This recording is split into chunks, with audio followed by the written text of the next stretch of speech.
नमस्कार दोस्तों, गणेश विद्या क्लासेस में आपका स्वागत है। आज एक बहुत महत्वपूर्ण प्रश्न के साथ हैं। प्रश्न है,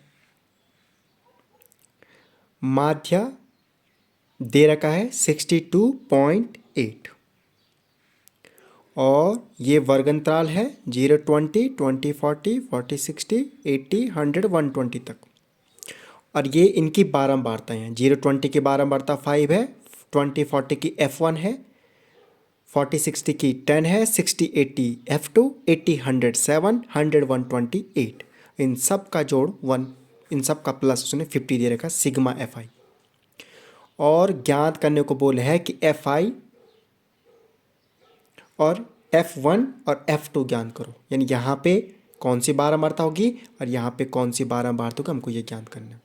चलिए करते हैं इसको ज्ञात। सबसे पहले हमको क्या करना पड़ेगा, वर्ग अंतराल से हमको वर्ग चिन्ह ज्ञात करना है, xi का मान ज्ञात करना है। ये वर्ग अंतराल से ज्ञात होगा। अब ये वर्ग चिन्ह xi का मान वर्ग अंतराल से कैसे ज्ञात होगा, यहाँ पे वर्ग अंतराल, पहला वर्ग अंतराल पे फोकस करिए 0, 20। अब 0, 20 से यहाँ पे मैं कौन सा आंकड़ा यहाँ पे लूँगा, तो 0, 20 का आंकड़ा ज्ञात करने के लिए जो ये दे रखा उसने वर्ग अंतराल, उसका हमको औसत करना होता है। औसत, अब औसत कैसे निकालेंगे, जैसे कि 0 है और प्लस 20, दोनों को प्लस करेंगे औसत के लिए, और उसमें दो संख्या है तो 2 का डिवाइड कर देंगे, तो 0 + 20 का 20 रहेगा और 20/2 का 10 हो जाएगा। तो कितना आएगा, फिर 10 आ गया इसका। तो जो वर्ग अंतराल उसका क्या करना पड़ता है, उसका औसत ज्ञान करना होता है, तो वो xi का मान होता है। तो सबका हम xi का मान ज्ञात कर लेते हैं। 0, 20 का हो जाएगा 10, 20 और 40 का हो जाएगा 30, 40 और 60 का हो जाएगा 50, 60 और 80 का हो जाएगा 70, 80 और 100 का हो जाएगा 90, और 100 और 120 का हो जाएगा 110। ऐसे आप अलग पे जाके ज्ञात कर सकते हैं। अब क्या करेंगे, यहाँ पे Fi बारंबारता को और xi से, इन दोनों का आपस में मल्टीप्लाई कर देंगे। कॉलम मैंने पे बना रखा है Fi इंटू xi, जो वर्ग चिन्ह है और जो बारंबारता दे रखी, दोनों का आपस में मल्टीप्लाई कर देंगे। तो मल्टीप्लाई करते हैं, 5 इंटू 10 50, F1 इंटू 30 30 F1 ही होगा, दोनों मल्टीप्लाई ऐसे होंगे। 10 into 50 500, F2 into 70 70 F2, 7 into 90 9 7 63, तो 630, 8 11 88, तो 880। सबका मल्टीप्लाई कर दिया है। यहीं पर यहाँ पे इनका सिग्मा कर लेते हैं। सिग्मा का मतलब होता है इनका जोड़ना आपस में, सिग्मा Fi इंटू xi। जो हमने दोनों को इंटू कर रखा उसका हम यहाँ पे क्या करेंगे, सिग्मा कर देंगे। सिग्मा मतलब जोड़ना, सबको जोड़ देंगे। 50 यहाँ पे, चलो 30 F1 और 70 F2 नहीं जुड़ेंगे क्योंकि असमान पद है, तो संख्या संख्या जुड़ेंगी। तो 0 0 0 0 0 आ गया, और यहाँ पर हो जाएगा 5, 0 का 0, 5 3 8, और 8 और 8 16 का 6, और यहाँ से हो जाएगा 8 और 6 14, और 5 19, और 1 20 हो जाएगा। तो इतना इनका 1 2060 और प्लस, अब ये तो ऐड, अब इनको ऐड ऐसे करना पड़ेगा, 30 F1 और प्लस 70 F2, समान पद जुड़ते नहीं, उनको ऐसे लिखना पड़ेगा। तो इन सब का सिग्मा किया, योग किया, तो आया 2060 प्लस 30 F1 प्लस 70 F2। अब यहाँ से उसने हमको माध्य दे रखा है 62.8। अब क्योंकि मेरे को यहाँ पे F1 F2 दो संख्याओं का मान निकालना, दो चर संख्याओं का, दो अज्ञात संख्याओं का मान निकालना है, तो यहाँ पे समीकरण भी दो बनेंगी, दो समीकरण। अब यहाँ पे चलते हैं।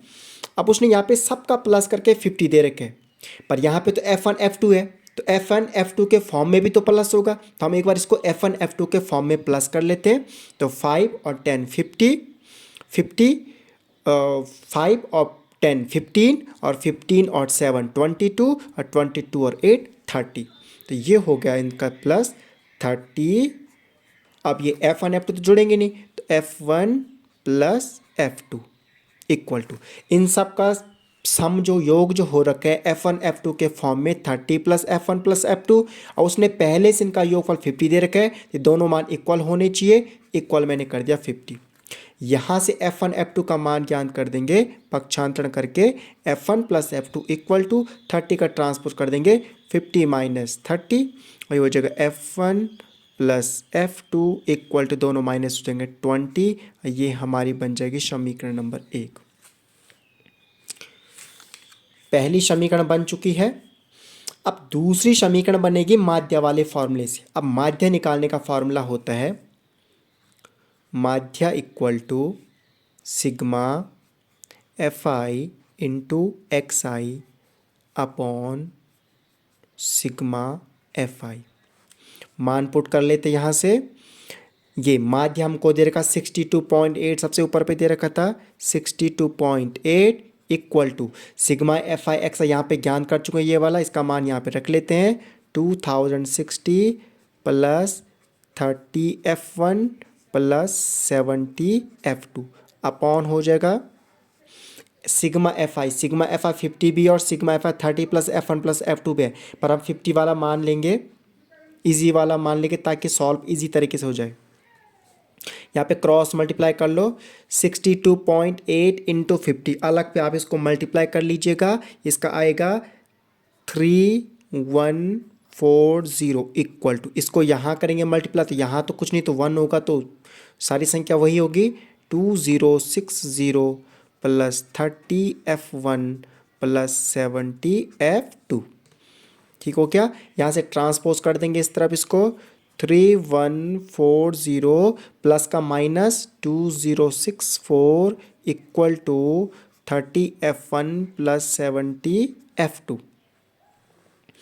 ये दोनों आपस में माइनस होंगे, इनको आप आपस में माइनस कर लीजिए 1080 equal to 30F1 plus 70F2। अब ये दोनों तो एक दूसरे के बराबर हैं, तो आप इनके पक्षों को घुमा के भी लिख सकते हैं आप। तो मैं दोनों पक्षों को एक्सचेंज कर रहा हूँ क्योंकि दोनों एक दूसरे के इक्वल हैं, तो इसके चिन्हों पे कोई फ़र्क नहीं पड़ेगा, तो आप इसको एक्सचेंज कर लीजिए 30F1 plus 70F2 equal to 1080। अब यहाँ पर सब पे ज़ीरो आ रहा है, यानी कि ये क्या होगा, ये 10 से डिवाइड हो जाएगा, इसमें 10 का डिवाइड किया तो बच गया 3F1 हो जाएगा, इसमें 10 का डिवाइड किया तो 7F2 हो जाएगा, इसमें 10 का डिवाइड किया तो 0 तो कट जाएगा, तो 108 बचेगा। ये आपकी समीकरण नंबर 2 बन चुकी है। एक यहाँ पे देखिए एक समीकरण ये बने F1 plus F2 equal to 20, और दूसरी बन चुकी है 3F1 plus 7F2 equal to 108। अब दोनों को हम सॉल्व करेंगे।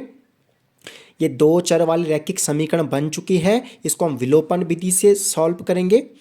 तो विलोपन के लिए जो पहली वाली इसमें F1 प्लस F2 है, तो इस समीकरण विलोपन में क्या करते हैं, दोनों समीकरण के पहले पद सेम होने चाहिए। यहाँ F1 है तो इसको मैं 3 बना लूँगा, तो पूरी समीकरण पे 3 से मल्टीप्लाई कर देंगे। तो समीकरण नंबर 1 में 3 से गुणा कर लेते हैं, गुणा करने पर कर लीजिए F1 into 3F1 plus F2 into 3, यहाँ पे देखो F2 इंटू 3F2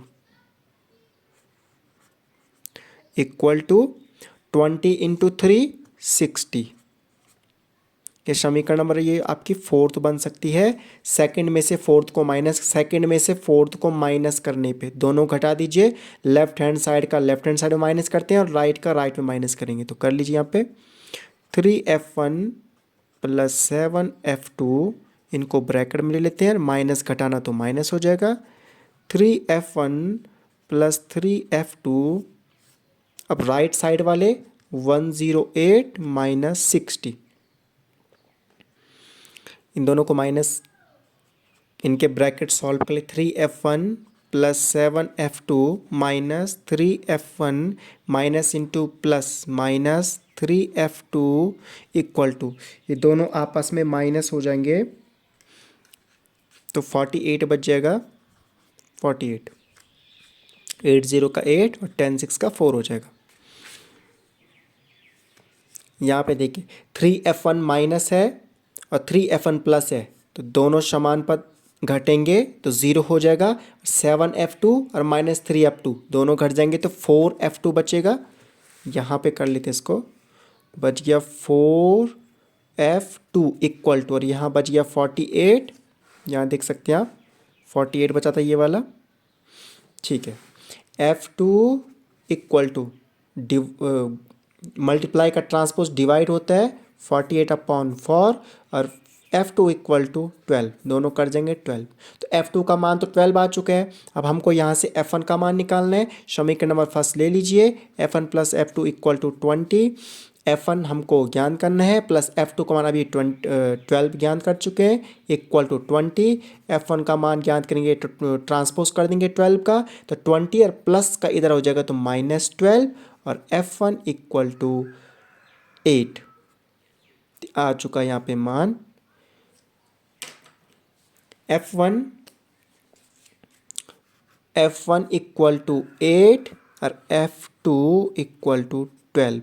ये f1 f2 के मान ज्ञात करने थे, यहाँ पे ज्ञात हो चुके। धन्यवाद।